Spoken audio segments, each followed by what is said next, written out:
Aí, pessoal, tá gravando? Então, bom dia a todos novamente. Estamos aí, né, na nosso encontro de direito empresarial, falência e recuperação de empresa, do dia 26 de maio de 2021. Né? Maio está acabando já, gente, olha só.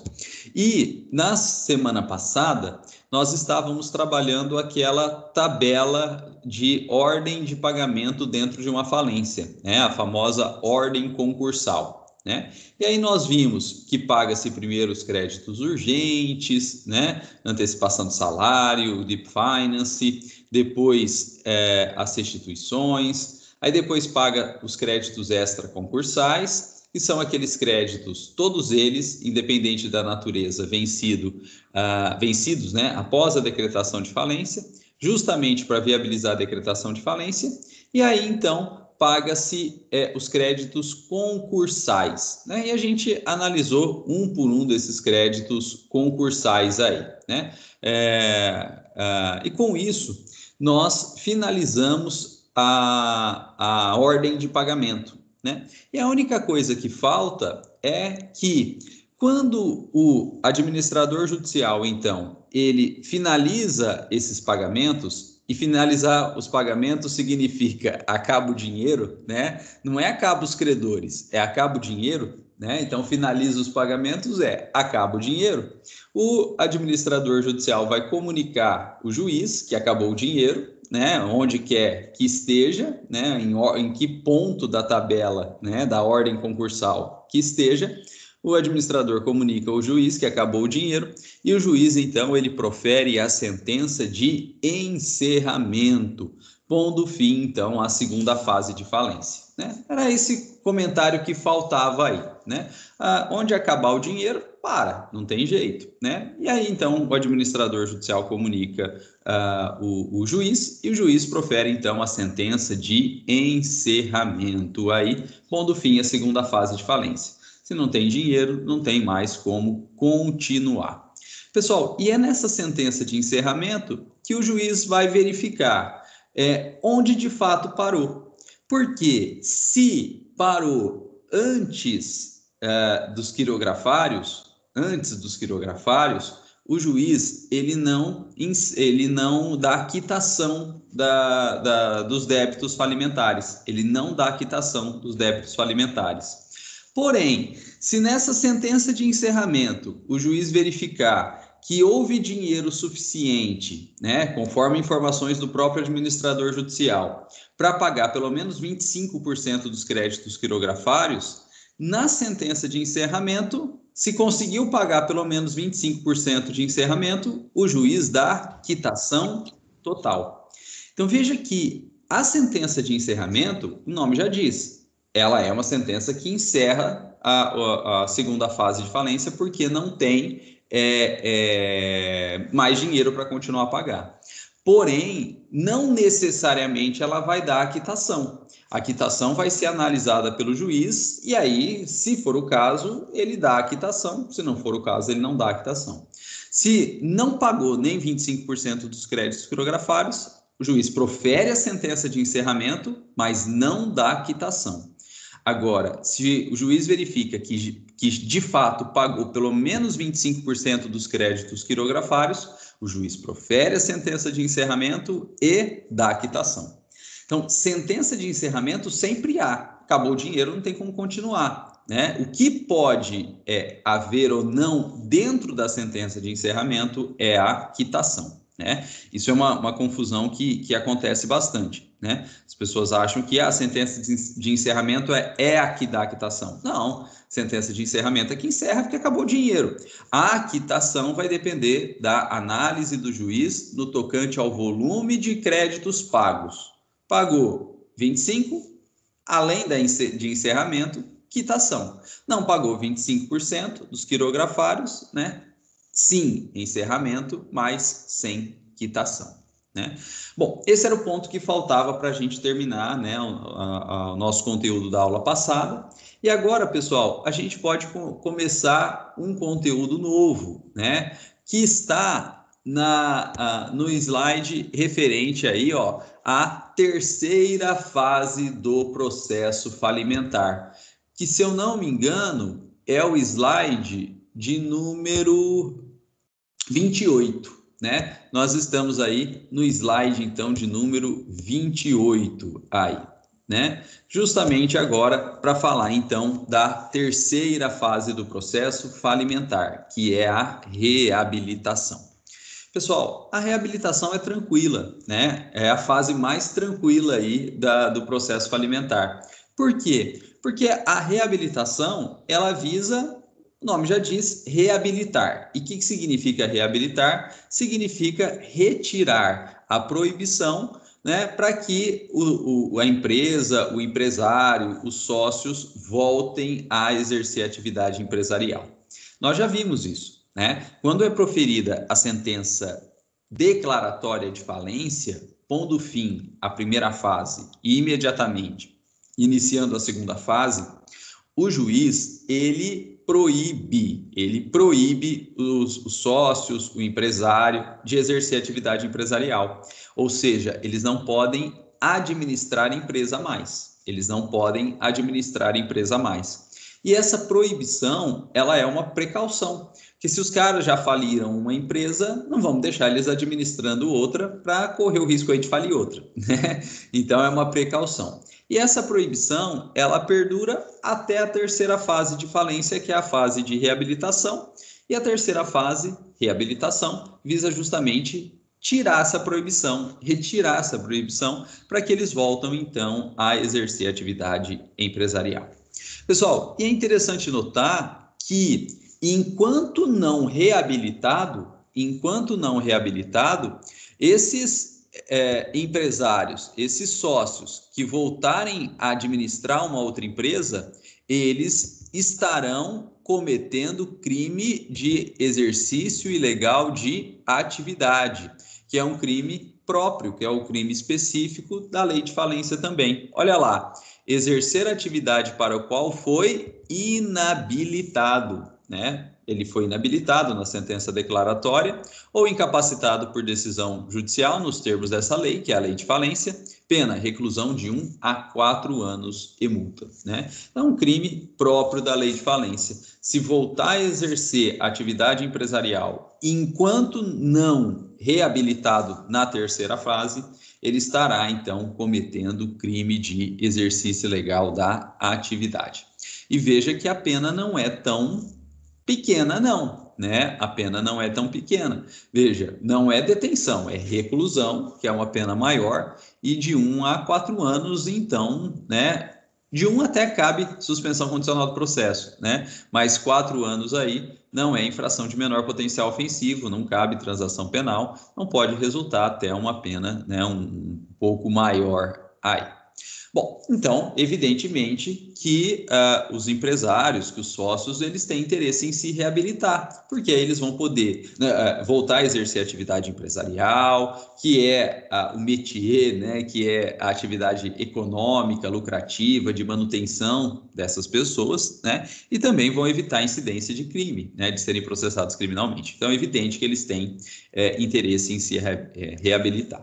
Pessoal, e os requisitos para que o empresário e o sócio se reabilitem foram bastante modificados aí na Lei 14.112 de 2020. Né? Os requisitos foram bastante modificados. Né? Então, isso aqui pode ser pergunta de prova, né? Na época de vocês, até de OAB e tal, porque realmente foram bastante modificados aí. Primeiro requisito é que tem que ter não só a sentença de encerramento, mas tem que ter também a declaração de quitação judicial. E quando que o juiz vai dar quitação? Quando pagar pelo menos 25% dos créditos quirografários. Então, só vai, de fato, né, ter reabilitação quem consegue pagar pelo menos 25% dos créditos quirografários, né? Porque a reabilitação exige quitação. Agora, pessoal, a lei foi um pouco além e ela permitiu que o próprio sócio, o que significa do bolso, né, do bolso dele, pague a diferença, olha, podendo depositar o que faltar. Isso não tinha antes, né, na Lei 11.101 de 2005. Agora tem. Então, se o sócio realmente quiser se reabilitar e faltou aí algum dinheiro para ele pagar, para a empresa pagar os 25% dos quirografários, hoje, Lei 14.112 permite que ele possa depositar o que faltou. Ou seja, a empresa não pagou, tanto é que não teve quitação e já vendeu tudo da empresa. Ele está tirando do bolso para conseguir a reabilitação aí. Ué, se a reabilitação é tão importante, por que não? Né? Se ele já está, a lei não está obrigando ele a tirar do bolso. Mas se a reabilitação é tão importante para ele e ele se dispõe a pagar, por que não? Ele deposita a diferença aí justamente para quitar. E aí os credores agradecem, né? Porque os credores vão receber esse dinheiro. Pessoal, e o segundo requisito, né, é que há necessidade do decurso de um prazo de 3 anos contados da sentença de encerramento, né? Há necessidade aí de um decurso de 3 anos contados da sentença de encerramento.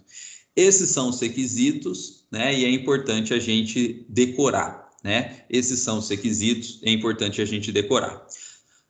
Decorem esses requisitos, o que está em verdinho aí, porque isso aí vai ser com certeza questão de prova, porque é novo, né? Isso aí mudou. Mas só a título de curiosidade, né? A gente até já comentou aqui, né? Como que era antes, né? Antes não era 25%, era 50%. E antes não era 3 anos, antes era 5 anos se não houver crime e 10 anos se houver crime.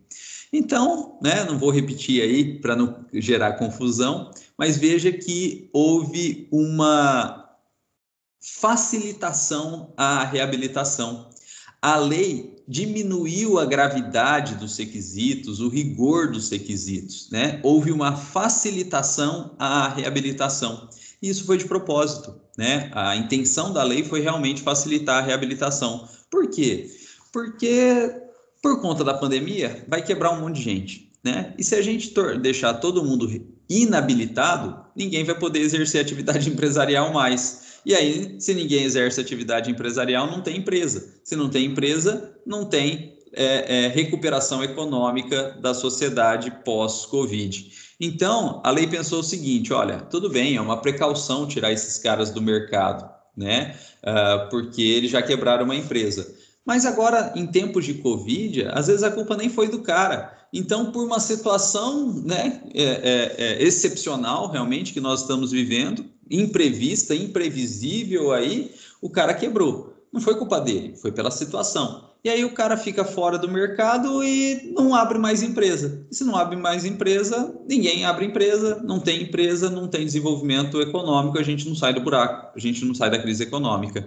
Então, não tem mais essa necessidade de precaução nesse momento. O interesse maior é fazer com que os agentes econômicos voltem ao mercado, voltem a abrir empresa, voltem a empreender para recuperar a economia como um todo, né? Então, essa foi a opção legislativa. Vamos facilitar aqui para o cara voltar logo para o mercado, para o cara abrir empresa, né? E vamos em frente aí tentando recuperar.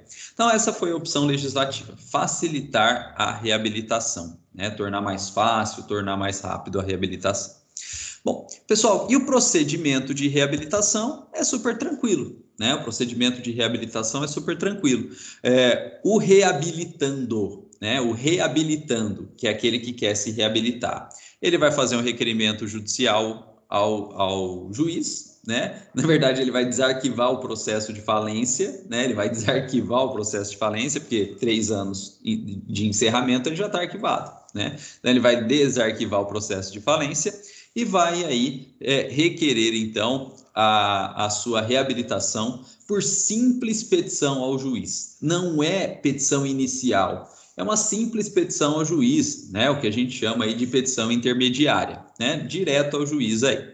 E nessa petição intermediária, né, a lei exige que ele junte certidão de quitação dos tributos, né? Ele tem que estar quite aí com o fisco, ele junta certidão de quitação dos tributos. E veja que não é da empresa, né?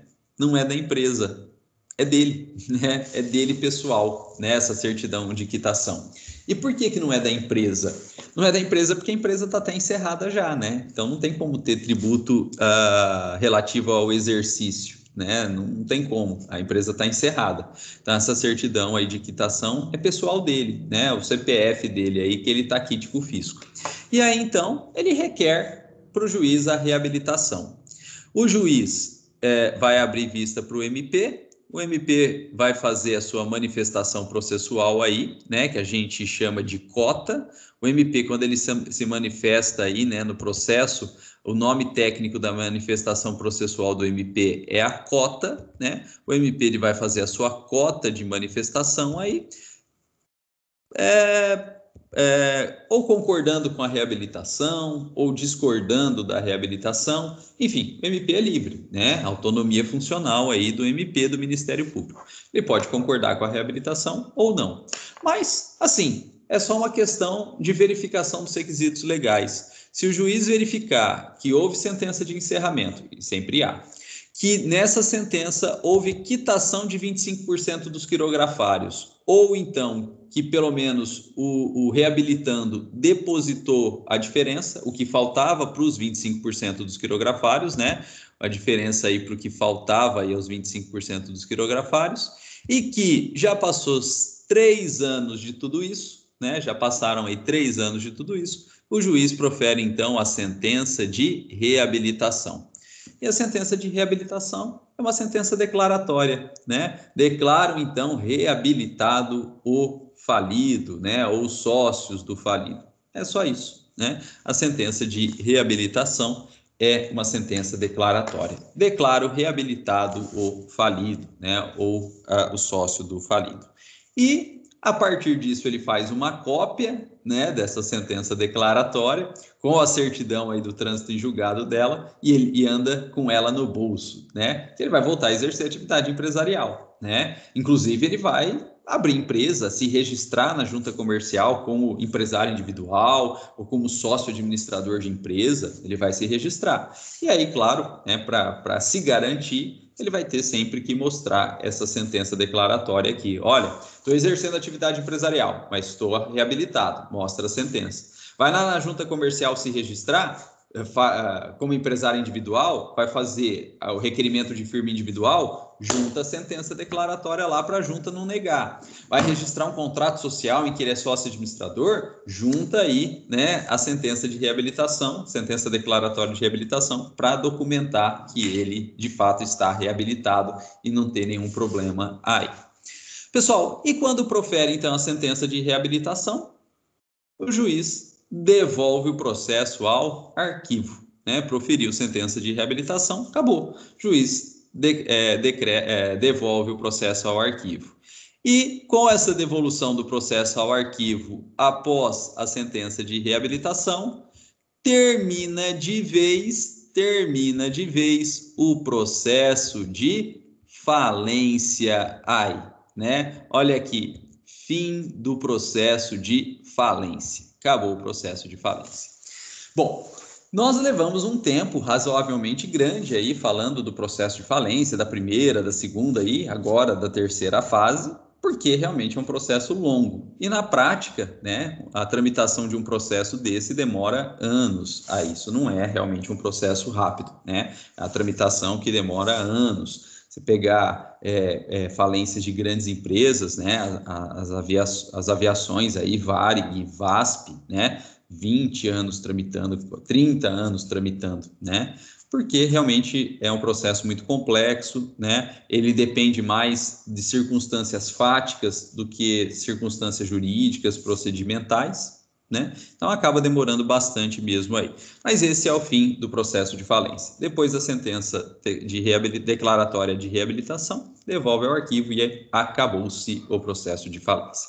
Pessoal, eu sei que eu não parei, né? Que eu fui direto aqui na terceira fase, né? Direto aí, porque era pouca coisa, então dava para tocar de uma vez só e eu queria terminar o processo de falência.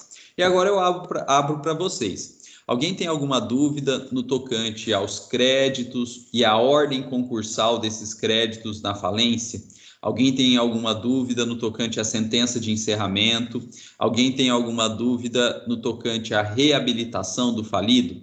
Por quê? Estou perguntando agora. Porque a gente está encerrando falência e nosso objetivo é já hoje mesmo começar o outro instituto da lei de falência, né? Até está no nome da nossa disciplina, que é falência e recuperação de empresa. Começar, então, recuperação de empresa, né? Então, estou abrindo aí para a pergunta de falência, porque é o momento derradeiro aí do nosso estudo da falência, né? A gente vai seguir, mas no Instituto Novo, a gente vai trabalhar aí com recuperação judicial, né? E já faço a observação, não confundam reabilitação, que é essa terceira fase, com recuperação, né, que é um instituto completamente diferente aí, né? Os termos são parecidos, né? Até os sentidos aí semânticos, né, gramaticais são parecidos, mas são coisas completamente diferentes dentro do sistema falimentar como um todo, né? A reabilitação é a terceira fase, é só para voltar a exercer atividade empresarial. E a recuperação é um instituto diferente, visando sanar a crise econômica como um todo e até a própria decretação de falência, né? Visando evitar a própria decretação de falência. Então, são institutos diferentes. Bom, pessoal, dê uma enrolada aqui para ver se alguém tinha alguma pergunta. Não? Tudo tranquilo? Então, vamos dar por encerrado a falência, né? Graças a Deus aí, e começar um instituto novo, que é a recuperação. Bom, o Renan colocou aqui, esse depósito do que faltar direto do bolso pode ser feito a qualquer tempo, porque às vezes o sócio da empresa consegue levantar consegue. Renan, o depósito, olha só, ele pode sim ser feito a qualquer tempo, não tem problema nenhum, né? Olha só, eu estou devendo dinheiro, né? Eu estou devendo dinheiro. Aí, 3 horas da manhã eu recebo dinheiro. Eu ligo para o meu credor, o cara que eu tenho que pagar o dinheiro. Eu falo, ó, credor, eu quero te pagar agora. O credor está dormindo no frio, né? Mas se é para receber dinheiro, o cara vai, né? Então, claro, pode ser pago a qualquer tempo. Agora, ao pagador, ao devedor, só é interessante fazer esse depósito quando ele for fazer a reabilitação. Antes disso, ele não vai fazer, né?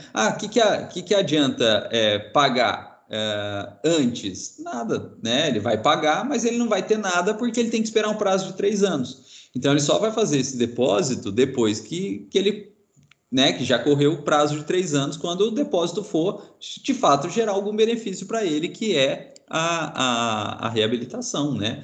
Pagar, gente, sempre pode a qualquer tempo, né? E o devedor que se nega a receber, faticamente ele é louco, né? E juridicamente ele está em mora do credor, né? O credor que se nega a receber, ele está em mora, né? Gera a mora do credor aí, né? Agora, para os devedores pagar mesmo, só surge um interesse quando eles forem reabilitar. Eles podem pagar antes de 3 anos? Podem, mas não faz sentido porque não gera benefício para eles. Então, os caras vão esperar passar os 3 anos e aí paga os 25% que faltam para pedir a reabilitação. Pessoal, e tem alguém também com a mão levantada aí. Fica à vontade. Bom dia, professor. Vitor Augusto, eu levantei Ô, a Vitor. mão, que eu li uma coisa no livro do Fábio Ulloa. Professor, tá me ouvindo? Pode falar, Vitor. A que o senhor congelou, que eu já tive um problema agora há pouco, que eu acabei sendo desconectado da aula sozinho. Tô até com medo agora quando congela a imagem. Gato Mas, enfim, escaldado tem medo até de água fria, né? pois é. Eu li uma coisa no livro do Fábio Ulloa, só que eu não sei se ele tá correto, porque ele está desatualizado, ele é do ano passado, mas ele coloca assim, que nessa época o prazo era de 5 anos ainda, ele coloca que se o falido não pedir reabilitação dele no prazo de 5 anos, após os 5 anos vai ficar sem efeito essa inabilitação, mesmo que ele não peça a, o desarquivamento do processo, a pedir de fato a reabilitação dele. Aí eu queria saber, agora nesse novo momento, depois da reforma da lei de falência, isso ainda procede? Como é que isso funciona? Que eu não entendi muito bem essa colocação do Fábio Ulloa. É, assim, eu não consigo. Você falou do Fábio Lyoa, né? Eu li o Fábio Lyoa. Na verdade, o material inicial ele foi feito com base no Fábio Lyoa, mas não estou conseguindo lembrar essa colocação. Assim, estranho, né? Porque não me lembro também se na lei de falência ela tem essa proibição, ela tem essa disposição expressa que, se não for requerido no prazo, não pode reabilitar depois. Não me lembro se tem essa proibição em lei. Então, assim, é uma posição meio estranha, né? Independente do Fábio Liô, de qualquer doutrinador, é uma posição meio estranha se isso for só doutrina, né? Porque não me lembro da lei de falência trazer essa vedação pós 5 anos, não me lembro dela trazer essa vedação, e veja que, se é uma vedação, a vedação tem que estar expressa em lei, né? Aquilo que é negativo, aquilo que é prejudicial, tem que estar expresso em lei, né? Inclusive prazos, né? Prazo prescricional está em lei, prazo decadencial está em lei, né? Então, se não está em lei, né, não poderia restringir. Então, é uma posição estranha, assim, né, do Fábio Liô. Se não está em lei, ele não pode, a doutrina, aumentar a restrição além do que está na lei, né? Então, estranho, né? Acho que não faz muito sentido, não, né? Eu também, de você falando aí, não entendi isso, né? Não, acho que não tem embasamento legal, né? Parece uma posição doutrinária, né? Parece uma posição doutrinária. E acho que não tinha na lei original, não tinha essa restrição na lei original, e quanto mais não vai ter na nova lei, na 14.112 de 2020. Se a gente fizer uma interpretação lógica, né, da coisa aí, né, buscando a intenção da própria lei, né, a mens legis, que foi facilitar a reabilitação, essa posição aí fica um pouco, né, contraditória, né, porque no fundo ela restringe a reabilitação, no fundo ela dificulta a reabilitação, e a lei não quis isso, né? A lei expressamente ela quis facilitar a reabilitação, tanto é que reduziu os requisitos legais aí, né? Então, meio estranho mesmo, e para mim isso é uma posição doutrinária. Eu acho que já era difícil sustentar essa posição doutrinária, ainda mais agora, né, com a Lei 14.112. Fica ainda mais difícil sustentar isso, porque a intenção da lei foi facilitar, né? Então, estranho, né? Vamos dar uma pesquisada. Você chegou a pegar algum outro livro de doutrina, se ele se fala isso também, né? Ou de fato isso é uma posição meio que isolada no Fábio Liô Coelho, Vitor? Eu peguei também um do Ricardo Negrão, ele chegou no final de semana, inclusive, então eu não consegui ainda dar uma lida nele. Eu vou ler agora, depois da aula. Aí qualquer coisa, na próxima aula eu trago algo, se ele Eu vou disser algo pegar. a respeito. Eu vou pegar também eu estou seguindo agora, até comentei com o Renan, né? Eu estou seguindo agora o livro do professor Joel Sarran, né? Que ele lançou a 21ª edição, que foi o primeiro que saiu, né? Atualizado com base na nova lei. Então, estou seguindo o Joel Sarran. Eu vou pegar ele também, vamos ver se ele fala a respeito disso também, né? Mas, assim, pela intenção da lei, é uma posição meio difícil de ficar, né, de se sustentar agora, porque a lei visou realmente facilitar a intenção da lei, a intenção do legislador foi realmente facilitar a recuperação, né? Então vamos dar uma confirmada aí em outros doutrinadores para ver se é uma posição do Fábio Liô Coelho, né? E vamos ver a edição 2021 aí, que o pessoal fala a respeito disso, né? Mas eu acho incompatível com a nova lei, né? Pela ideia mesmo de facilitar. Vamos ver. Eu pego também o Joel Sarran, nesse trecho, bato foto e mando aí no chat depois para vocês desse pedacinho aí para gente ver o que ele fala, né? Bom, pessoal, então vamos ter tarefa de casa, né? Eu, o Vitor, e quem quiser pesquisar aí, fique à vontade, agradeço. A gente vai ter tarefa de casa, né? Pessoal, mais alguma coisa? Algum comentário antes da gente entrar em recuperação? Tudo tranquilo? Bom, então, recuperação de empresa. Vamos começar um instituto novo aí. Sai a falência e entra a recuperação de empresa. Pessoal, olha só, como eu havia comentado com vocês lá no começo do semestre, eu sempre opto em primeiro falar sobre falência, para depois falar sobre recuperação, porque se a gente falasse primeiro sobre recuperação, poderia dar a falsa impressão que a recuperação é uma fase prévia, né? Isso aqui foi até a questão de prova.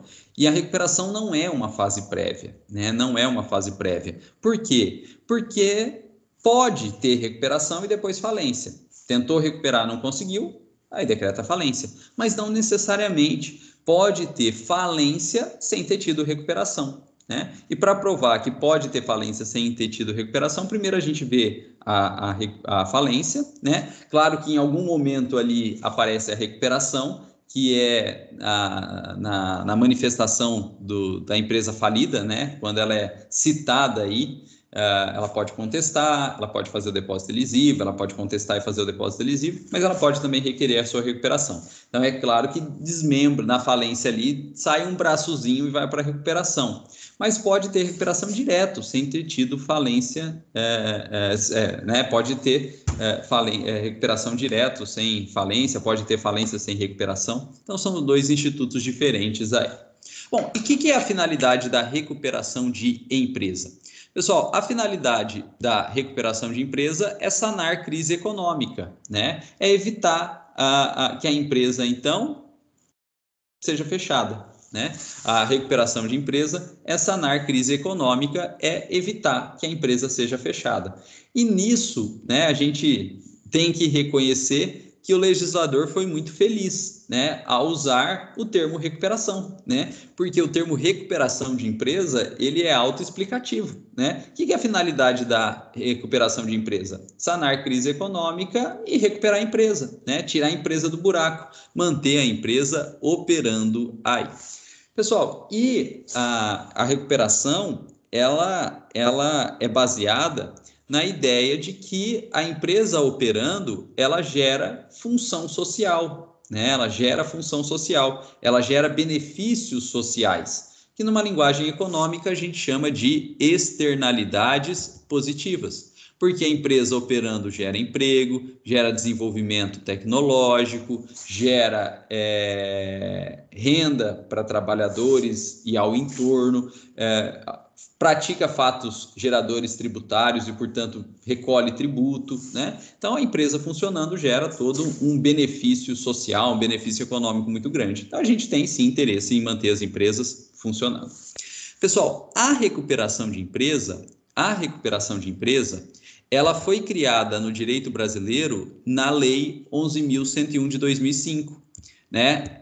A recuperação, ela foi criada na Lei 11.101 de 2005, o que significa dizer que antes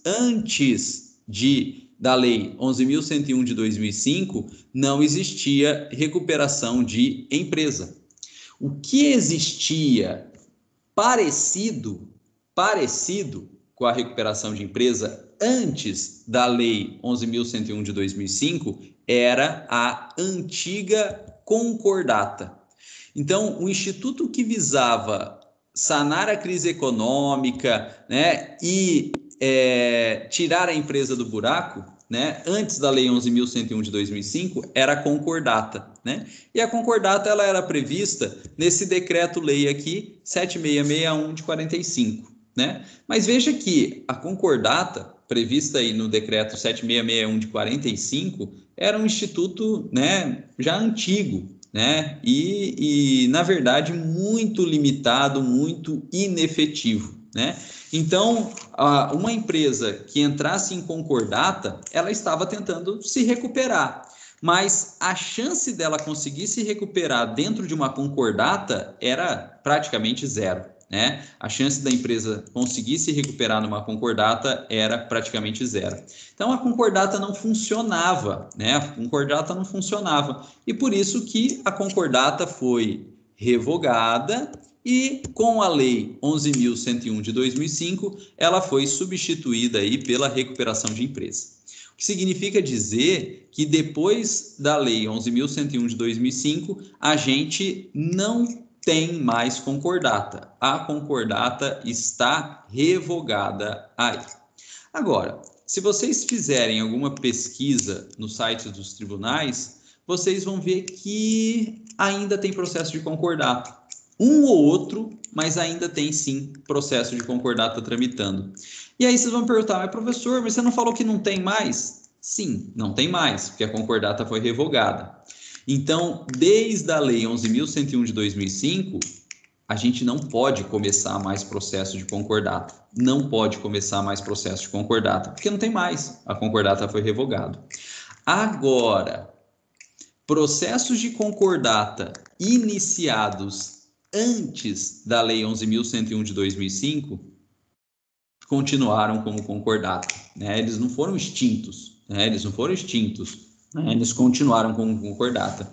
Então, esses pouquíssimos processos que eventualmente vocês localizarem de concordata é porque eles foram iniciados antes da Lei 11.101 de 2005 e não acabaram até hoje, 2021, né? Então, eles começaram antes de 2005 e estão tramitando até hoje, 2021. Mas são raríssimos, né? São raríssimos. A maioria aí de concordata que começou antes já acabou, né? Ou porque a empresa se recuperou, ou porque a empresa quebrou, né? Faliu, mas já acabou, né? Um ou outro aí que vai estar tramitando até hoje. Eu atuo num processo de concordata, né? Eu atuo num processo de concordata de um laticínio lá no Mato Grosso do Sul, porém eu não tenho como mostrar para vocês porque ele é físico, né? Ele é anterior a 2005, né? Concordata é tudo anterior a 2005, então ele é físico, então não tem como mostrar para vocês aí.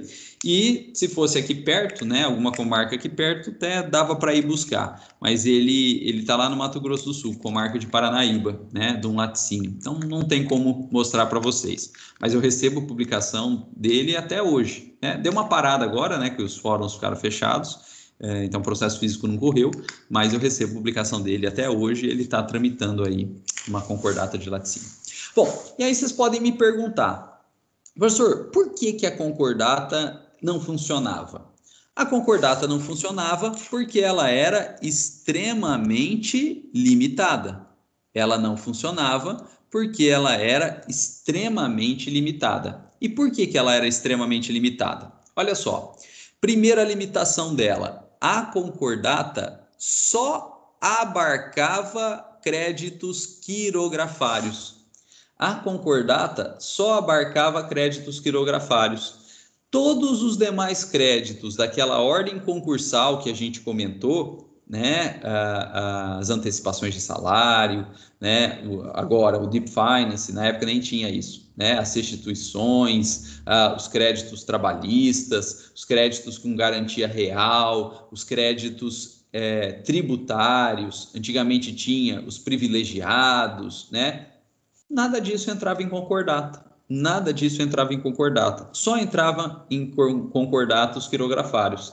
E todos esses outros créditos que não entravam em concordata, eles não sofriam alteração nenhuma. Então, eles tinham que continuar sendo pagos normalmente, sem desconto, sem parcelamento, sem prazo, sem nada, né? Eles tinham que continuar sendo pagos normalmente. Então, na verdade, a grande maioria dos créditos não sofriam alteração, e se não sofriam alteração, o benefício dado ao empresário em concordata era muito pequeno, porque só atingia os créditos quirografários. Os outros eram devidos normalmente, sem benefício, sem alteração nenhuma aí. Bom, a segunda limitação da concordata é que, em relação aos créditos quirografários, e aí é só em relação aos créditos quirografários, porque é o que ela aplicava, o que ela valia, a concordata dava só dois benefícios para o empresário. Primeiro, a concordata dava uma moratória. O que é moratória? É suspensão de pagamento, né? A concordata dava uma moratória, uma suspensão de pagamento, né? O empresário em concordata, ele ficava um tempo sem ter que pagar os créditos quirografários. Eu não vou falar o tempo, porque depois gera confusão, né? Não vou falar o tempo, porque daqui a pouco gera confusão, né? E até porque isso aqui foi revogado, né? Então não tem interesse aí, né? Mas ficava um tempo sem pagar os créditos quirografários. E depois, quando voltava a pagar esses créditos quirografários, pagava de forma parcelada, né? Voltava a pagar, pagava de forma parcelada. Também não vou falar o número de parcelas da concordata, porque gera confusão. Pessoal, e o outro benefício que a concordata dava era remissão de dívida. E remissão com 2 S. E remissão com 2 S significa perdão. significa perdão. Então, olha só, a lei, o direito, o juiz perdoava a dívida de credor, né? Ó, não vai pagar esse credor não, eu, juiz, estou perdoando aí o falido, né? O falido não, a empresa em concordata, ela não vai pagar a dívida de credor não, né? Olha só, né? Que caridade com chapéu alheio aí, né? Então, a concordata era muito limitada, porque suspendia o pagamento por um tempo, depois, quando voltava a pagar, pagava de forma parcelada e o juiz podia dar um perdão da dívida aí, né, em nome dos credores. Ó, vocês não vão, eu, juiz, estou falando, vocês não vão receber. Os credores, gente, com isso, ficavam pé da vida, né? Os credores, com isso, ficavam pé da vida, né? E aí esses caras começavam a jogar contra a concordata. Porque se o juiz desse um perdão de dívida, esses caras não iam receber. Então, para esses caras que estavam correndo o risco de não receber, era muito melhor não ter concordata, era muito melhor já ter falência direto, porque na falência não tem perdão de dívida, na falência tem que pagar o que der, mas tem que pagar, né? Então, os credores, né, começavam a jogar contra a concordata, porque os caras queriam que a concordata não desse certo o quanto antes, para a empresa falir o quanto antes, porque aí eles tinham mais chance de receber do que dentro da concordata, em que eles estavam correndo o risco do juiz perdoar as dívidas e eles não receberem nada, né? Então, além de tudo, a concordata tinha esse entrave psicológico dos credores, né? Os credores não gostavam da concordata e os credores faziam de tudo para a empresa quebrar o quanto antes aí, né? Para que eles venham a receber também, né, o quanto antes, ou tenham chance de receber pelo menos aí. E é por isso que, de fato, a concordata não virava nada, né, porque os credores jogavam contra, eles queriam quebrar a empresa, né, e com isso, né, a concordata era completamente inefetiva, já estava muito desatualizada, e aí veio a Lei 11.101 de 2005 e revogou de vez a concordata e colocou no lugar dela a recuperação de empresa. E a recuperação de empresa, gente, ela é muito melhor que a concordata. Inclusive, ela corrige esses problemas que a concordata tinha. Por quê? Porque a recuperação de empresa, ela não fica limitada apenas a créditos quirografários. A recuperação de empresa, ela envolve os créditos quirografários, sim, mas envolve vários outros créditos. Nós não vamos falar agora cada um deles, porque existe algum detalhezinho que a gente vai ver ali na frente. Mas fiquem com essa ideia que a recuperação de empresa é muito mais ampla, porque além dos créditos quirografários, ela abarca vários outros créditos aí. Então, ela vai dar benefícios não apenas sobre os créditos quirografários, ela vai dar benefícios sobre vários outros créditos aí, muito além dos quirografários. E, portanto, ela é mais ampla, ela abarca uma quantidade de crédito maior, né, daquela empresa em recuperação de empresa. Segunda coisa que é importante, pessoal, na recuperação de empresa, os credores participam da aprovação do plano, né? Os credores, eles participam da aprovação do plano.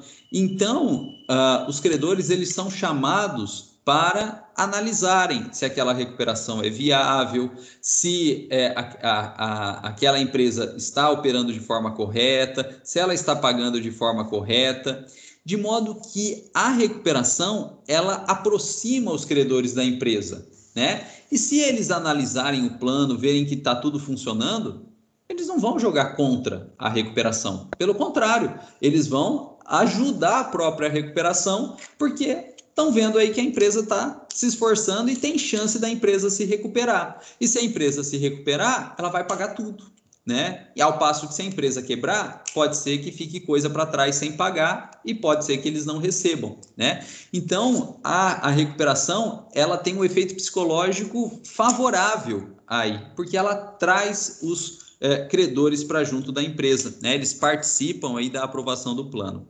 E aqui, pessoal, eu já adianto para vocês uma mudança que foi substancial na Lei 14.112. Na Lei 14.112, os credores não só participam da aprovação do plano. Na Lei 14.112, olha só, os credores eles podem apresentar o próprio plano de recuperação. Os credores dizem para a empresa em recuperação o que ela vai fazer. Olha, você vai pagar isso primeiro, aí você vai vender isso, aí depois você vai pagar esse, aí você vai fechar o estabelecimento tal. Eles dizem o que a empresa vai fazer. Os próprios credores apresentam o plano, eles dizem aí o que a empresa vai fazer. Então veja que com a Lei 14.112, essa proximidade, né, dos credores com a empresa em recuperação aumentou muito mais. Antes, na Lei 11.101, eles só aprovavam, sim ou não. Na 14.112, eles fazem o plano. Os credores dizem para a empresa o que a empresa vai fazer para se recuperar, o que ela vai pagar, o que ela vai vender, enfim, né? A proximidade é muito maior e com isso a chance de dar certo também é muito maior. Bom, e também, olha só, a recuperação, ela traz institutos mais modernos de recuperação, né? De superação da crise. Muito além daqueles que a concordata trazia. A concordata trazia moratória, trazia parcelamento e perdão. E só isso. E só isso, né? Ao passo que a recuperação de empresa, ela traz institutos mais modernos e vários outros instrumentos, além da moratória, do parcelamento e do perdão. Veja que a recuperação, ela também permite esses três, moratória, parcelamento e perdão, mas ela permite vários outros institutos econômicos de tentativa de superação de crise. E esses institutos, olha só, eles estão previstos no artigo 50 da Lei de Falência. Eles estão previstos no artigo 50 da Lei de Falência. E nós vamos ver que esse artigo 50, ele é imenso, né? Ele é imenso. Olha aí, 2 slides só para colocar o artigo 50 aqui, que são os institutos de recuperação de empresa. Mas é importante notar que, imenso que é, ele ainda assim traz um rol meramente exemplificativo, porque na parte final aqui do artigo 50, ele fala dentre outros, ou seja, são os institutos do artigo 50, dentre outros, o que significa que pode tantos outros quanto a empresa e hoje, Lei 14.112, os credores quiserem, né? Pode tantos outros quantos forem o que a empresa e hoje os credores quiserem.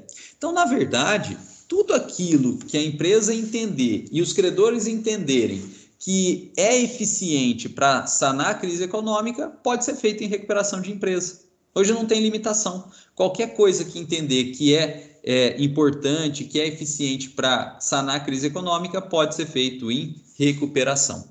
Pessoal, então marquem, eu não vou conseguir escrever aqui, mas esse rol aqui do artigo 50, ele é exemplificativo. Pode ser esses institutos, mas pode ser qualquer outros aí. Pessoal, e a coisa é imensa. Olha só, ele fala em prazos e concessões especiais de pagamento, né? Por exemplo, aí, abatimento de juros, abatimento de correção monetária, né? Parcelamento, né? Pode. Olha só, ele fala em cisão, incorporação, fusão e transformação de sociedade, né, que é a famosa reorganização societária. Então, uma empresa está indo mal, ela pode se fundir com outra, né, para se manter em atividade, né? Ela pode ser incorporada, né, visando justamente se manter em atividade. Olha só, é possível alteração do controle acionário, então vende, né? Alteração do controle acionário nada mais é do que a venda da empresa, né? Vende ações, entra dinheiro, outra pessoa vai mandar, mas é o que acontece. Pessoal, isso aqui, a alteração do controle acionário, é o que permitiu a recuperação da General Motors, né? A GM aí, né? A GM nos Estados Unidos.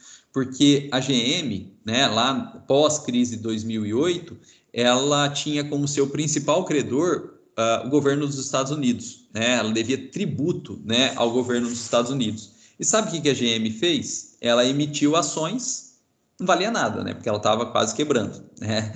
Mas emitiu ações e ela deu essas ações ao governo dos Estados Unidos em pagamento dos tributos, né? Então, o governo dos Estados Unidos pegou um monte de ações, né? E ele se tornou, na verdade, né, acionista majoritário da GM dos Estados Unidos. Aí, né? Lá como é algo um tanto mais liberal que nós, né? Logo depois o governo também ele foi vendendo essas ações. Ele não tinha interesse de gerir, né, a GM, ele foi vendendo.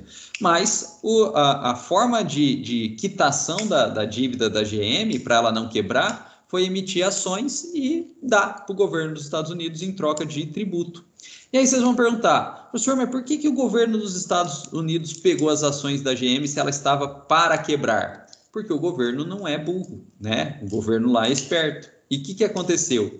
Se a GM estava para quebrar, as ações da GM estavam muito baratas. Então, para quitar a dívida tributária, a GM teve que emitir muitas ações, bilhões em ações aí. E cada uma delas com valor muito baixo, que ela estava para quebrar. E o governo pegou esses bilhões de ações. E quando ele pegou, a GM, então, não tinha mais dívida para pagar. E se não tinha mais dívida para pagar, ela pôde, então, reinvestir em pesquisa, mudar o seu portfólio de veículos, né?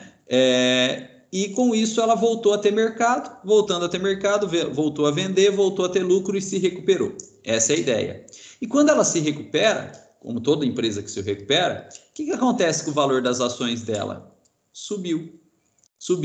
Então o governo dos Estados Unidos pegou aí bilhões de ações, 10 bilhões de ações a $1 cada.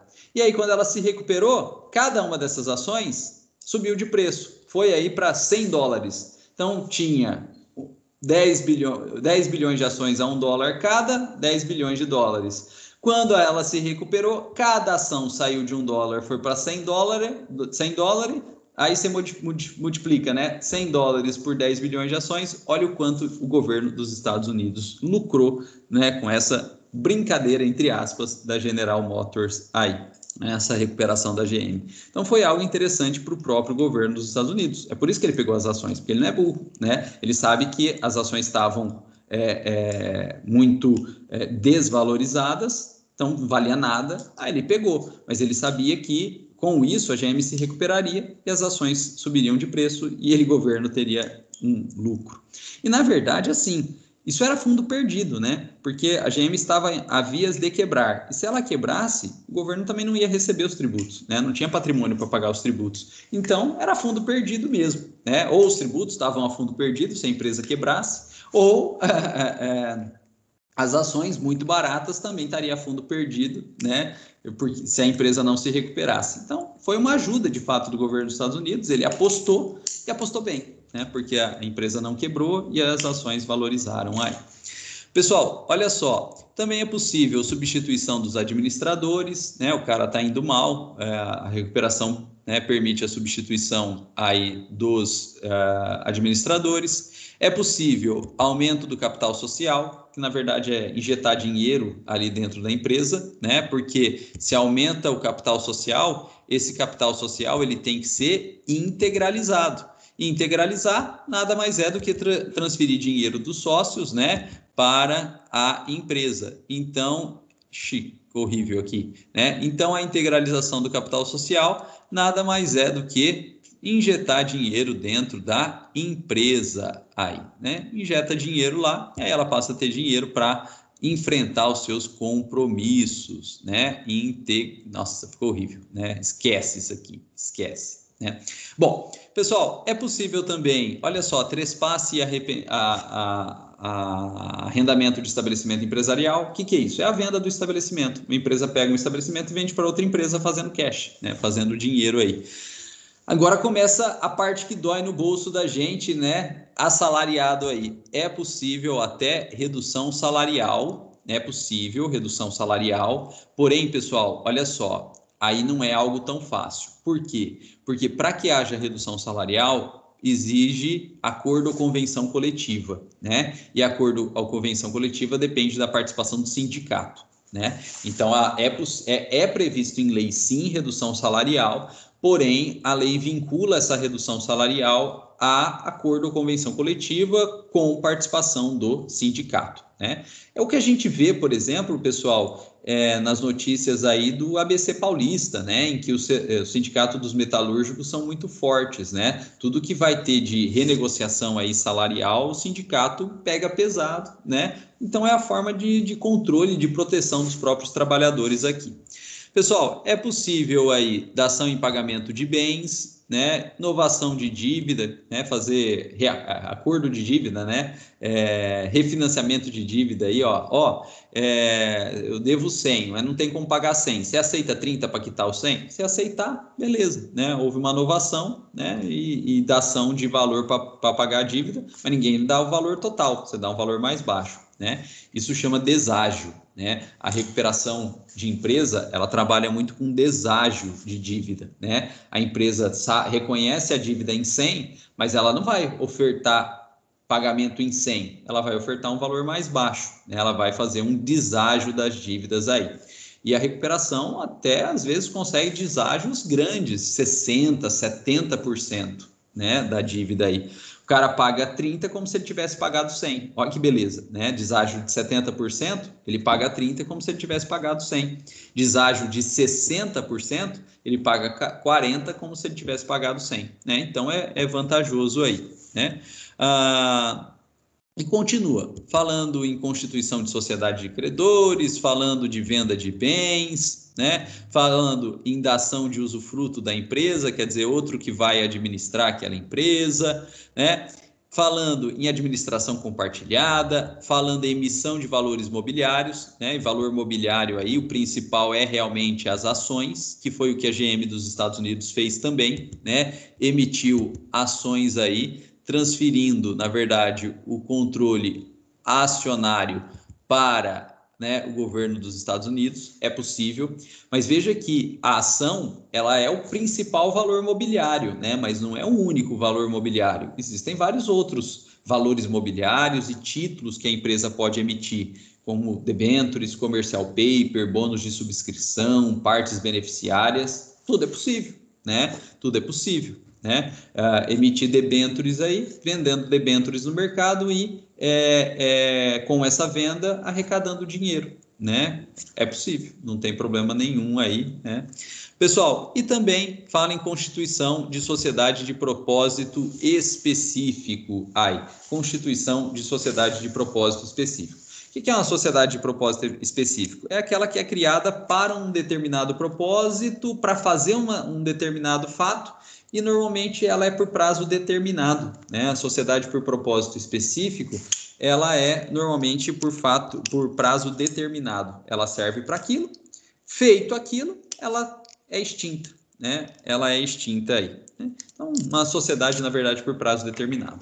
Pessoal, e aí veio, olha só, a Lei 14.112 de 2020 e acrescentou ainda mais 2 incisos. Conversão de capital social, conversão de dívida em capital social. Por que a conversão de dívida em capital social ela é um meio de recuperação? Porque conversão da dívida em capital social, a dívida, se é da empresa, os sócios não têm que pagar. Mas se ela é convertida em capital social, o capital social tem que ser integralizado. E de onde que ele é integralizado? Do bolso dos sócios, né? Então, na verdade, né, essa conversão de dívida em capital social é a forma do sócio pegar a dívida para ele, né? A forma de responsabilizar o sócio. O sócio vai ter que pagar essa dívida aqui, né? Para os credores da empresa é uma boa, porque os credores só podem cobrar da empresa. Se a empresa não tem mais bens, não vão receber. Agora, quando pega a dívida e transforma em capital social, o capital social, os sócios vão ter que pagar, então os credores vão poder cobrar dos sócios, dando uma garantia a esses credores. No fundo é isso, né? Dá uma garantia maior a esses credores. Se a empresa não pagar, o sócio paga, né? O sócio paga. Então, o sócio, na verdade, ele está chamando para si a responsabilidade aí, né? E a empresa também não precisava, né? Não precisava. A empresa não, né? O artigo, a Lei 14.112 de 2020 nem precisava falar isso, mas ela fala também a possibilidade de venda integral da empresa, né? A empresa vai ser vendida. E por que não precisava falar isso? Porque já está aqui, né, no inciso 2, na reorganização societária, cisão, incorporação, fusão, transformação da sociedade aí, né, já permite a venda. Bom, pessoal, olha só, não cai em prova esse rol, porque é muito extenso, não tem como decorar, então não precisa, né, se preocupar com decorar esse rol aqui, mas veja que é um rol já bastante extenso, e, na verdade, é infinito, né? Porque esse rol é meramente exemplificativo. Então, nós temos aí vários incisos, dando exemplo o que a empresa pode fazer e o que os credores podem apontar para a empresa, mas ele é um rol meramente exemplificativo. De modo que, olha só, a gente sai da concordata com 3 institutos de recuperação, né, de sanar a crise econômica, que era a moratória, o parcelamento e o perdão, e a gente vem para a recuperação de empresa, que tem aí 18 institutos expressamente previstos em lei, mas em que a própria lei fala que é um rol exemplificativo. Então, na verdade, tudo que a empresa entender que é viável aí para tentar se recuperar, ela pode, né? E, pessoal, uma coisa que foi que está na moda agora com a Lei 14.112 de 2020, nem está no rol aí do artigo 50, mas que está na moda, a gente até já comentou aqui sobre ele, é o Deep Finance, né? O Deep Finance. O que é o Deep Finance? É a possibilidade da empresa em recuperação obter um financiamento, né? Ela pode aí obter um financiamento. E esse financiamento que é dado por banco aí à empresa em recuperação, ele recebe o nome de Deep Finance, né?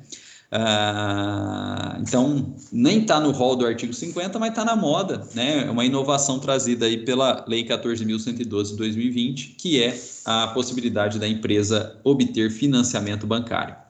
Pessoal, e aí vocês vão me perguntar, mas professor, a empresa em recuperação não podia obter financiamento bancário? Podia, não era proibido, podia.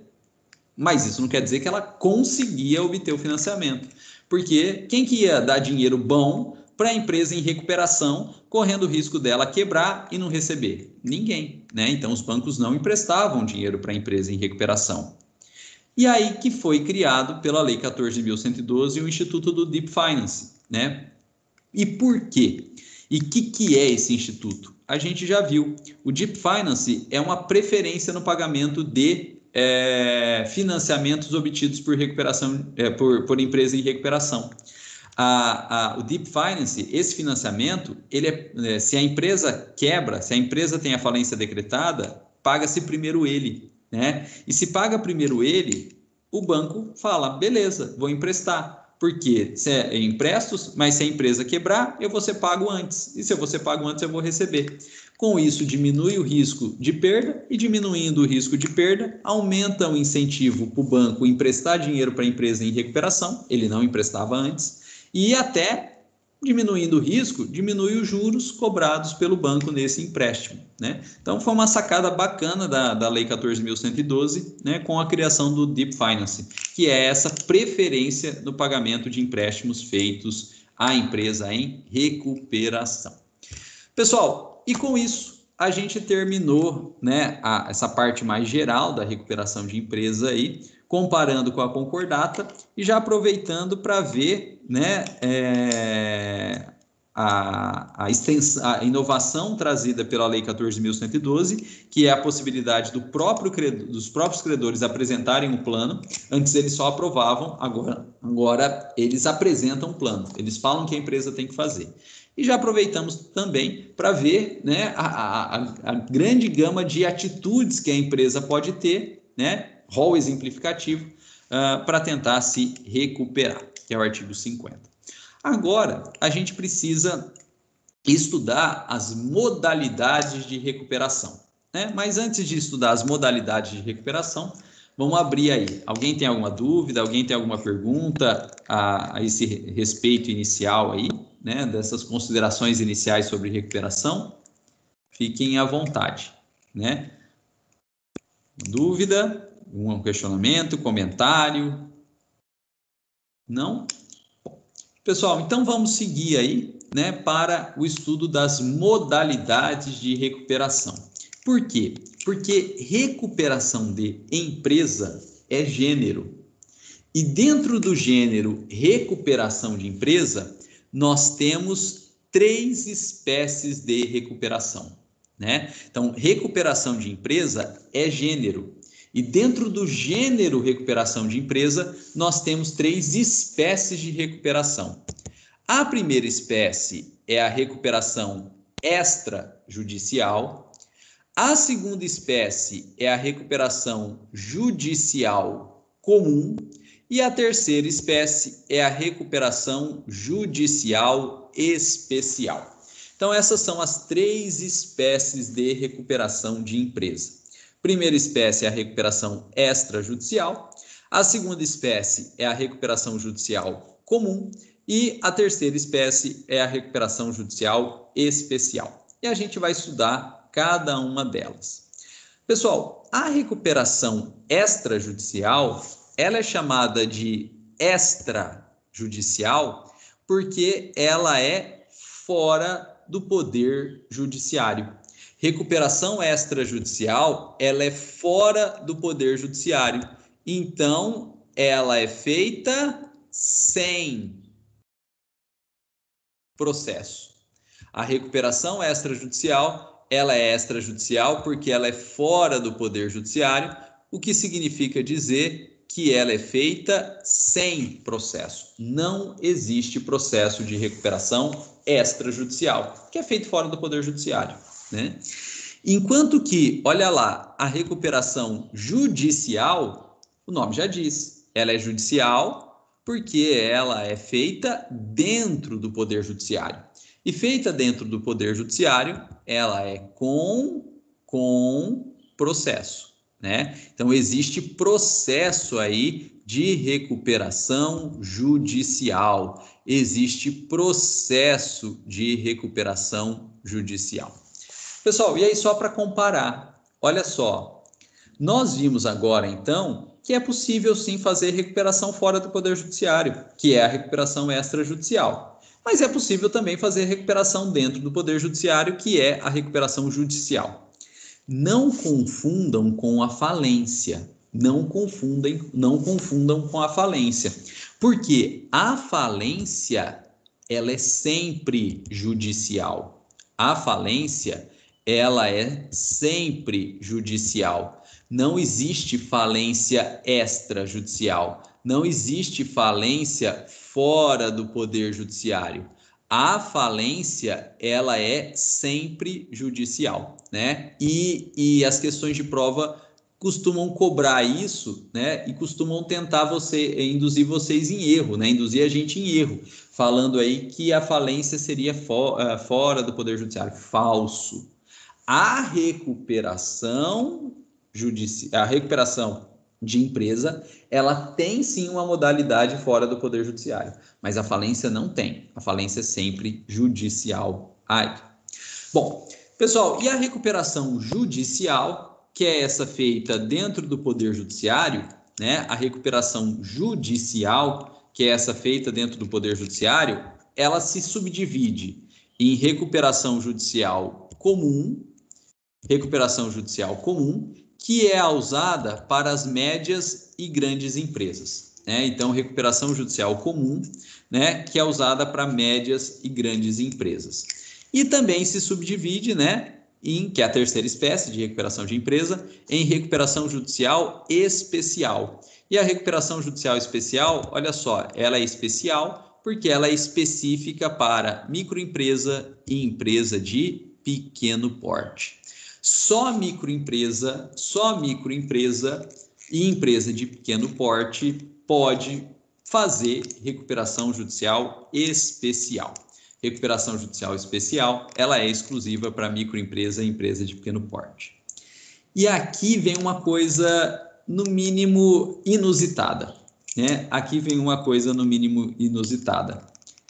Essa recuperação judicial especial, ela não é nova. Ela não é nova. Sabe o que ela é? Ela nada mais é, e aí por isso que eu falei que é inusitado. ela nada mais é do que a antiga concordata. Ai, meu Deus do céu. Concordata, pelo amor de Deus, né? Antiga concordata, né? A recuperação especial nada mais é do que a concordata, né? Então, o que a Lei 11.101 de 2005 fez foi acabar com a concordata como instituto autônomo.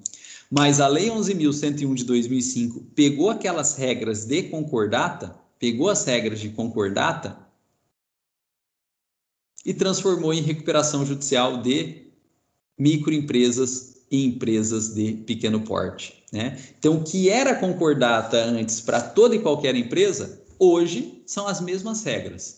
Porém, não é mais concordata, é recuperação judicial especial, mas especial porque é específica para microempresa e empresa de pequeno porte, né? Então, a concordata morreu como concordata, mas as regras de concordata permanecem existindo, permanecem vivas aí, como recuperação judicial especial de microempresa e empresa de pequeno porte.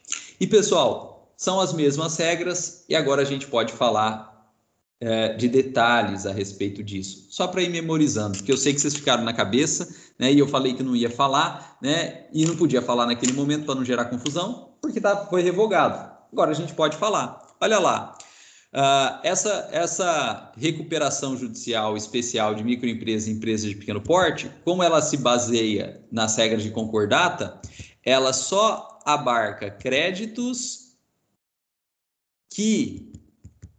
quirografários, né? Então, ela só se baseia em créditos quirografários, né? Esse é o primeiro detalhe aí, como a gente tinha conversado sobre a concordata. Segundo, ela traz poucos institutos possíveis de recuperação. Primeiro instituto, moratória. E aqui dá para falar o prazo. Suspensão de exigibilidade dos créditos por 180 dias, né? Então, aqui a gente tem uma moratória, aqui a gente tem uma suspensão de exigibilidade do crédito. E agora dá para falar o prazo, que é o que está em vigor, 180 dias. A empresa em recuperação judicial especial, a microempresa e empresa de pequeno porte, ela deixa, né, ela para de pagar os seus créditos, né, os seus débitos, na verdade, por 180 dias. Ela não paga mais. Agora, pessoal, veja, que créditos que ficam suspensos? Todos? Não, apenas os quirografários. Os demais vão ter que ser pagos normalmente no prazo pré-estabelecido aí, né? Então, moratória, suspende o pagamento dos créditos quirografários por 180 dias. Depois, quando eles voltarem a ser pagos, né, depois dos 180 dias, quando eles voltarem a ser pagos, eles vão ser pagos de forma parcelada, né? Eles vão ser pagos de forma parcelada. E agora dá para falar o número de parcela. São 36 parcelas, né? 36 parcelas aí, com juros de 1% ao mês, né? Então, quando voltar a pagar, paga de forma parcelada, 36 parcelas, né, com juros de 1% ao mês. Essa é a recuperação especial. Ah, professor, tem mais detalhes? Um ou outro, né? Mas é bem simples mesmo a recuperação judicial especial. E por que ela é bem simples? Porque ela é para micro e pequena empresa. Se fosse muito complexo, a própria microempresa ou empresa de pequeno porte não daria conta, né? Então, ela é bem simples mesmo para facilitar a vida da microempresa e a empresa de pequeno porte aí. Então, abarca, igual a concordata, abarca só crédito quirografário, ela dá uma moratória de 180 dias e depois ela dá um parcelamento de 36 parcelas com 1% de juros ao mês aí. Só isso. E se isso não for suficiente, já era, né? Se isso não for suficiente, já era. Então, a recuperação judicial especial, assim como a concordata, né, ela é também muito limitada, né? Mas aí é específico para microempresa e empresa de pequeno porte. As demais empresas, as médias e grandes empresas, aí elas vão seguir essa recuperação comum. né, elas vão seguir essa recuperação comum. Aí é bem mais complexo, né, do que a especial para microempresa e empresa de pequeno porte, e a gente vai estudar essa recuperação comum aí. Bom, pessoal, mas antes da gente entrar na recuperação judicial, a gente precisa falar um pouquinho da recuperação extrajudicial, né? Então, a gente vai começar o nosso estudo um pouco mais aprofundado aí, analisando o que é a recuperação extrajudicial. Gente, a recuperação extrajudicial, como a gente comentou, ela é um acordo ela é extrajudicial, ela é fora do Poder Judiciário. E se ela é fora do Poder Judiciário, não tem processo, não tem juiz, não tem administrador judicial, não tem nada. E aí, qual que é a natureza jurídica dessa recuperação extrajudicial? Ela nada mais é do que um acordo privado celebrado entre o devedor e os credores, né? É um acordo entre eles, né? O empresário em recuperação chama os credores aí e fala, olha, eu tô ferrado, né? Eu tô em crise econômica, coisa tá feia, então vocês vão ter que fazer um acordo comigo aqui para a gente tentar se recuperar, sanar a crise econômica. Porque veja, credores, se vocês não fizerem esse acordo, provavelmente eu vou quebrar. E se eu quebrar, eu não tenho patrimônio para pagar todo mundo. Então, vocês vão ficar sem receber também. Então, vamos nos ajudar mutuamente. Vocês aí me ajudam e eu, com isso, não vou quebrar. E eu não quebrando, eu vou pagar todo mundo, né? Não sei quando, não sei quanto, mas se vocês me ajudarem aqui, eu não vou quebrar e aí eu vou pagar todo mundo, né? É isso a recuperação extrajudicial. Pessoal, e para viabilizar esse acordo, vale tudo, né? Vale tudo. Tem muita empresa aí que para viabilizar a recuperação extrajudicial, que marca essa reunião com os credores aí em resorts de luxo, né? Leva lá o credor para Trancoso, na Bahia, né? Enche o credor de cachaça aí para o cara ficar felizão e fazer qualquer acordo, né? Vale tudo, né? Não estou brincando, né? Isso acontece, as empresas fazem isso, né? Fala, é uma convenção de credor lá num resort na Bahia. Pode saber que tem coisa, né?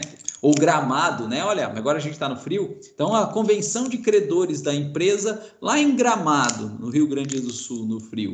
Pode saber que tem coisa, vai vir plano de recuperação extrajudicial na cabeça dos caras, né? Quando eles estiverem felizão, todo mundo cachaçado, aí solta o plano para ver se eles acordam, aí concordam com tudo, né? Mas é um acordo, então você tem que convencer o cara, você tem que vender teu peixe aí para ele assinar. E aí vocês vão falar, professor, mas não fica caro fazer esse acordo extrajudicial, né? Ainda mais num resort, num lugar de turístico e tal? Fica. Mas se a empresa conseguir, compensa. Se a empresa conseguir esse acordo, que é essa recuperação extrajudicial, compensa. Por quê? Primeiro por um motivo técnico, né? Primeiro por um motivo técnico. Se é recuperação extrajudicial, ela é fora do Poder Judiciário. Então, ela não tem processo. E a falência, ela é sempre judicial. Ela sempre precisa de processo. Então, na verdade, se a empresa em recuperação consegue a recuperação extrajudicial sem processo, ela tem pelo menos uma garantia, que ainda que ela cometa algum erro ali dentro da recuperação extrajudicial, como não tem processo, não tem como virar falência. Não tem como virar falência. Então, a recuperação extrajudicial ela é vantajosa porque a empresa não está sob fiscalização judicial e se ela cometer algum erro, aquilo não vira falência, né? Então, a recuperação extrajudicial, ela não é convolada em falência. Ela não é convolada em falência. Então, vale a pena investir e conseguir a recuperação extrajudicial, porque você não está correndo o risco de ter decretação de falência. É diferente da recuperação judicial, porque a recuperação judicial, a gente já falou aqui, né, a gente já comentou aqui, ela depende de processo, ela tem processo. E se ela tem processo, é perante o juiz. E aí qualquer erro que houver numa recuperação judicial não vai passar batido. O juiz vai convolá-la em falência, o juiz vai decretar a falência. De modo que na recuperação judicial, como tem processo, né? A empresa em recuperação, ela está com um pé na casca de banana e outro na cova, porque qualquer errinho, a recuperação judicial é convolada em falência, vira falência, decreta a falência da empresa, acabou. Enquanto na recuperação extrajudicial, fora do Poder Judiciário, pode errar porque não vai ter convolução em falência, né? E é por isso que a empresa investe bastante em recuperação extrajudicial. É por isso que a empresa ela sempre tenta primeiro a recuperação extrajudicial. Se ela não conseguir, aí que ela vai pensar numa recuperação judicial, mas ela faz de tudo para conseguir a recuperação extrajudicial. Gente, ficou muito famoso, né? Por isso que eu estou falando de resort e tal. Ficaram muito famosas as assembleias de credores convocadas pelo Eike Batista, né? Isso saía em jornal, né? Em notícia, como que se o Eike Batista tivesse esbanjando, olha, ele convocou os credores, ele recebeu os credores num resort, né? E aí chegou todo mundo lá, foi uma festança e tal. As notícias de jornais eram que ele estava esbanjando. Ele estava, né? Ele estava mesmo esbanjando, né? Mas com uma finalidade maior, né? Que a imprensa não divulgou, né? A imprensa não divulgou, nem, ou às vezes nem tecnicamente sabia disso, né? Mas aquelas convenções eram convenções de credores em que o Eike estava fazendo propostas para viabilizar uma recuperação extrajudicial. E foi feito no resort justamente para convencer os caras, né? Para agradar os caras, né? Mas nem assim ele conseguiu, né? Nem assim ele conseguiu a recuperação extrajudicial. Aí ele teve que, não tinha opção, teve que fazer a recuperação judicial e na recuperação judicial, qualquer errinho, qualquer deslize vira falência. E aí várias empresas do Eike Batista, né, tiveram a falência decretada, né, durante recuperação judicial. A última delas que eu vi notícia foi a MMX, né, do Eike Batista aí. Ela estava em recuperação judicial, não sei o que aconteceu lá dentro, porque a notícia não falou, né, e eu não conheço, a notícia do Migalhas isso. Notícia do Migalhas. A notícia não falou o que aconteceu, mas o juiz convolou a recuperação judicial da MMX do Eike Batista em falência, né? Notícia de 2 semanas atrás aí, né?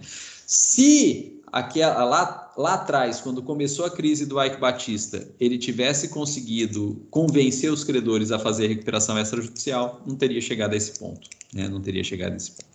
Bom, pessoal, então a recuperação extrajudicial, ela é um acordo entre os credores. E se ela é um acordo privado entre os credores, né, com a empresa, pode tudo, né? E o grande instrumento aqui, né, de tentar viabilizar a recuperação é justamente o deságio, né, que a gente comentou aí, né? O grande instrumento aqui é o deságio. A empresa, ela chega para os credores e fala o seguinte, olha, eu sei que você tem para receber 100, mas eu não tenho condição de pagar 100, e se você quiser receber o 100, eu vou ter a falência decretada, aí você não vai receber nada, né? Então, vamos fazer o seguinte, eu te pago 30%, né? Você me dá um deságio de 70%, eu vou te pagar 30% aí, né? Ou você me dá um deságio de 60%, eu vou te pagar 40%, né? Você me dá um deságio de 50%, eu vou te pagar 50%, enfim, né? Vale tudo, mas normalmente a grande proposta aqui da empresa, né, na recuperação extrajudicial é o deságio, né? A empresa chega para os credores e oferece um valor mais baixo. Aí a Maria Eduarda colocou ali. Então, no caso de um grupo econômico entrar em recuperação judicial, pode apenas uma ou algumas empresas daquele grupo convolar em falência e outras continuarem no processo de recuperação judicial? Olha só, normalmente, né, a recuperação, porque assim, o grupo econômico é uma holding, né? E a holding, ela não é necessariamente uma empresa só. Claro que se a gente for aí para a Justiça do Trabalho, a Justiça do Trabalho vai considerar como se fosse uma empresa só, porque a Justiça do Trabalho ela tem como finalidade maior o pagamento do débito trabalhista aos empregados, né? Então a Justiça do Trabalho costuma enxergar a holding, né, como se fosse uma empresa só. Mas veja que a holding não é uma empresa só. O que é a holding? A holding é empresas diferentes, mas em que o sócio ou acionista controlador de uma dessas empresas é outra empresa. No caso do Eike Batista, a holding é a EBX Enterprisement, né? EBX Enterprisement. O Ike é dono da EBX. E a EBX é dono das outras empresas aí, a MMX, a OGX, a OSX, tudo com X, né? Mas, tecnicamente, elas são empresas diferentes, né? O que vincula uma com a outra é que uma é dona da outra, mas elas são empresas diferentes, com personalidades jurídicas diferentes, com sócios diferentes, com patrimônios diferentes, com credores diferentes, né? Então, no caso da holding, não tem problema você ter recuperação judicial de empresa por empresa, né? Por exemplo, olha só, a MMX está em crise econômica, então requer a recuperação judicial da MMX, porque ela é uma empresa própria. A EBX, que é a dona dela, não está. Então, eu não preciso fazer recuperação da EBX, ela não está em crise econômica. Como, por exemplo, né, a outra empresa, né, do grupo econômico da holding do Ike Batista, que é a OSX, que é um estaleiro, né, não está em crise econômica, não fez recuperação dela, né? Então, a holding, gente, não é uma empresa só, ainda que a Justiça do Trabalho considere uma empresa só. Elas são empresas diferentes e, como tal, elas têm situações diferentes e pode ter recuperação diferente também, né? Então, a MMX estava em recuperação e teve a falência decretada, mas a OSX não teve recuperação, não está em crise econômica, não teve falência decretada. A EBX não estava em recuperação, não teve a falência decretada. Agora, se porventura a dona de todas, no caso a EBX, que é a do Ike, estar em recuperação ou ter a falência decretada, aí a coisa acaba atingindo todas, né? Então, de baixo para cima não atinge, mas de cima para baixo atinge, né? Aí acaba atingindo todas. No caso, foi só, pelo menos o que constava da notícia aí, só a MMX que estava em recuperação e teve a falência decretada, né?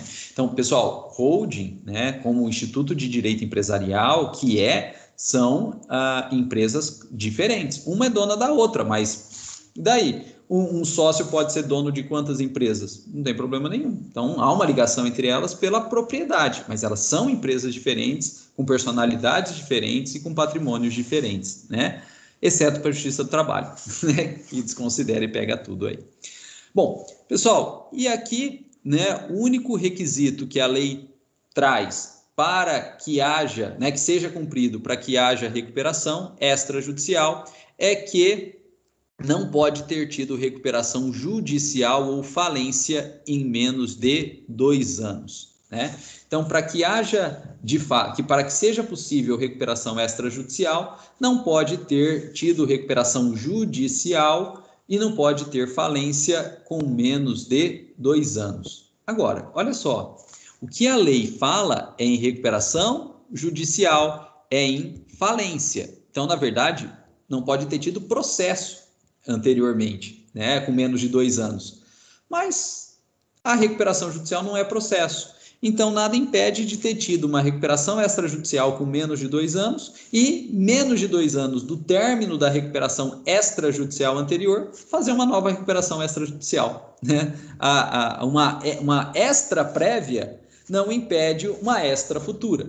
Agora, uma judicial prévia, algo judicial prévio, seja recuperação, seja falência, impede uma extrajudicial futura em menos de 2 anos, né? É mais ou menos igual reincidência, né?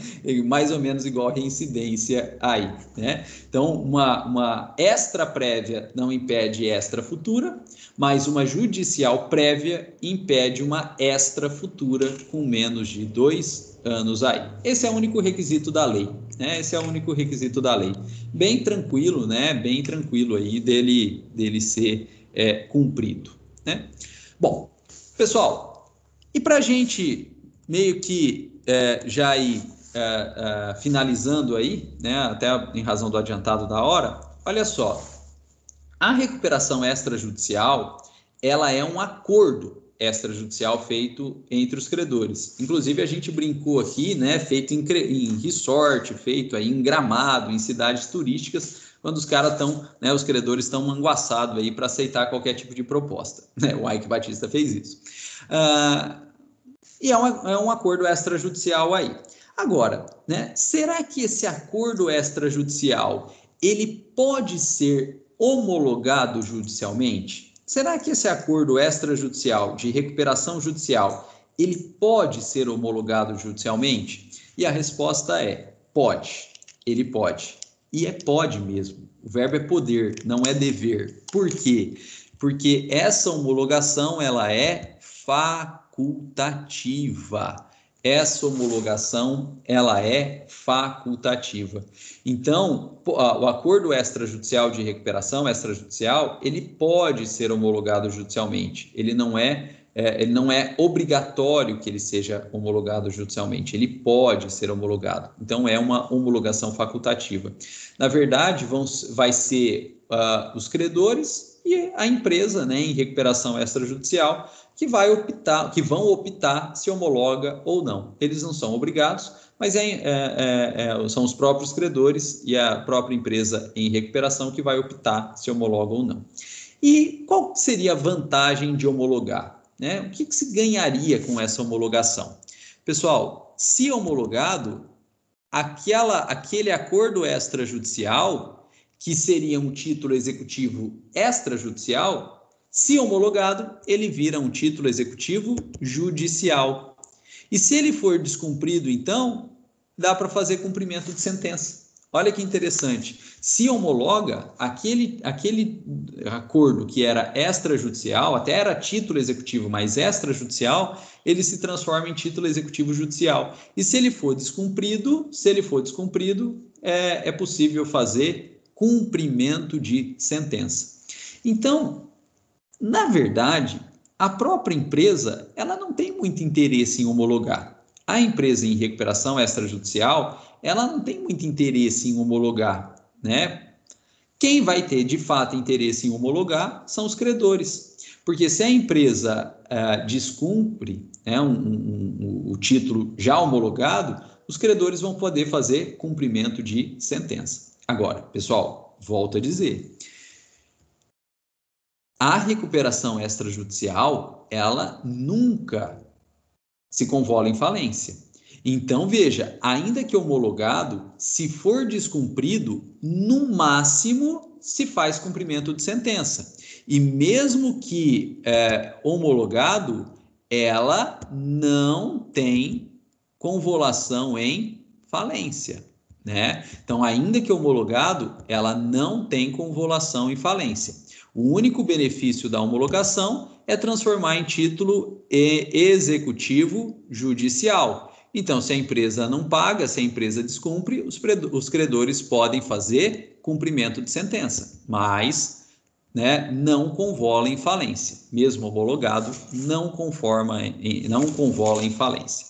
Bom, e aí vocês vão perguntar, professor, então a empresa não tem interesse em homologar porque, né, torna título executivo judicial, permite cumprimento de sentença, então na prática prejudica a empresa. Mas os credores têm interesse em homologar porque transforma título executivo judicial e se os credores não receberem, né, eles vão fazer cumprimento de sentença e vão receber judicialmente. Sim. Agora, quantos credores precisam querer para homologar? Qual é o número de credores, qual é o quórum de credores necessários para que eles optem, então, em homologar esse plano de recuperação judicial? Pessoal, olha só, na Lei 11.101 de 2005, falava-se em 3/5 dos créditos, né? A Lei 11.101 de 2005 falava em 3/5 dos créditos. Então, 3/5 dos créditos, né, portanto, 3/5 aí dos credores, precisavam requerer, né, assinar requerendo a homologação judicial para que o juiz, né, pudesse homologar esse plano de recuperação judicial. Veio a Lei 11.112 de 2020 e revogou o quórum de 3/5 e substituiu por um quórum menor. Hoje, na Lei 14.112, está escrito mais da metade de créditos. Então, maioria absoluta, né? Maioria absoluta. era 3/5, uma maioria então qualificada, passou a ser mais da metade dos créditos, passou a ser maioria absoluta, né? Então, a nova lei, né, a Lei 14.112, ela reduziu o quórum para que se peça aí a homologação desses créditos, né, desse acordo extrajudicial, né, reduziu o quórum aí. E com isso ela facilitou a homologação judicial, né? A lei deu um benefício aos credores, facilitando, reduzindo o quórum e facilitando então a recuperação, a homologação da recuperação extrajudicial.